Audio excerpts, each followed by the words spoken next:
కానీ వీలుగానే పరిస్థితి. సుధాకర్ రావు, డాక్టర్ సుధాకర్ ఆత్మ శాంతించాలంటే మీరేం చేయాలి? ఏం చేయాలి? అనితని రమేష్ని గెలిపించాలి, వైసీపీని ఓడించాలి. అప్పుడే ఆయన ఆత్మ శాంతిస్తుంది. నేను అడుగుతున్నా ఒక మాట మిమ్మల్ని అందరినీ, బెస్ట్ అవైలబుల్ స్కూల్స్ రద్దయిపోయినాయి. అందరికంటే ఇక్కడుండే తమ్ముళ్ళు అడుగుతున్న, అందరూ బాధల్లో ఉన్నారనే తమ్ముళ్ళు. ఏమమ్మా ఆడబిడ్డలు ఇబ్బందులు ఉన్నాయా లేదమ్మా మీకు? ఎవరికైనా లాభం జరిగిందా 5 ఏళ్లలోనే మిమ్మల్ని అడుగుతున్నా? మీ ఆదాయం పెరిగిందా అని అడుగుతున్నా? ఖర్చులు తగ్గాయని మిమ్మల్ని అడుగుతున్నా? ఏం పరిపాలనయా? చెత్త పరిపాలన ఇది. చెత్త మీద కూడా పనిచేసిన చెత్త ముఖ్యమంత్రి. మా ఆడబిడ్డలు ఇదేం కర్మ, 10 రూపాయలు ఇచ్చి 100 రూపాయలు దోచేస్తున్నాడని మా ఆడబిడ్డలు బాధపడే పరిస్థితి వచ్చింది. మా తమ్ముళ్ళు,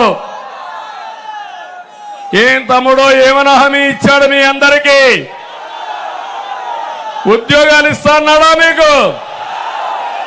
డిఎస్సి పెడతాన్నాడా మీకు? మళ్ళీ మీకు జాబు రావాలంటే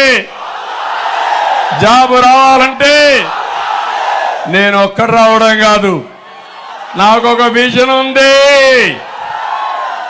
నాకు తోడు పవన్ కళ్యాణ్ ఉన్నాడు. ప్రజలంటే అభిమానం, ఈ రాష్ట్రాన్ని బాగు చేయాలనే తపన. మా ఇద్దరికి తోడు ప్రధానమంత్రి నరేంద్ర మోడీ గారు ఉన్నారు. ఈ దేశాన్ని ప్రపంచ పటంలో పెట్టాలని, నెంబర్ 1 దేశంగా చేయాలని, ఈ యువత ప్రపంచానికి మీ శక్తిని చాటి చెప్పాలని నరేంద్ర మోడీ గారి ఆశయం. నా అనుభవం అదే మారిగా పవన్ కళ్యాణ్ యొక్క శక్తి అన్ని కూడా బలుపుకొని ఈ రాష్ట్రాన్ని నెంబర్ 1 రాష్ట్రం చేసే బాధ్యత మాదని మీ అందరికీ హామీ ఇస్తున్నా.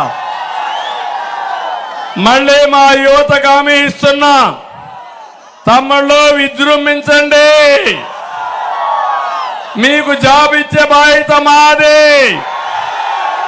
కూటమిని గెలిపించే బాధ్యత మీది. సైకిల్ ఎక్కండి, 3 జెండాలు కట్టండి. తెలుగుదేశం, జనసేన, బీజేపీ. గ్లాస్ చేతిలో పట్టుకోండి. ఎవడైనా అడ్డం వస్తే ఏం చేస్తారు? గాజు గ్లాసుకే పదునెక్కించండి.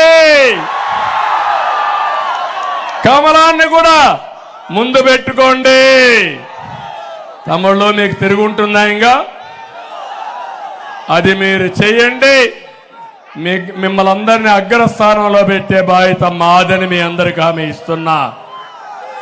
మీరు ఒకసారి చూడండి, తెలుగుదేశం పార్టీ అంబేద్కర్ గారికి భారతరత్న అవార్డు రావడానికి కృషి చేసిన వ్యక్తి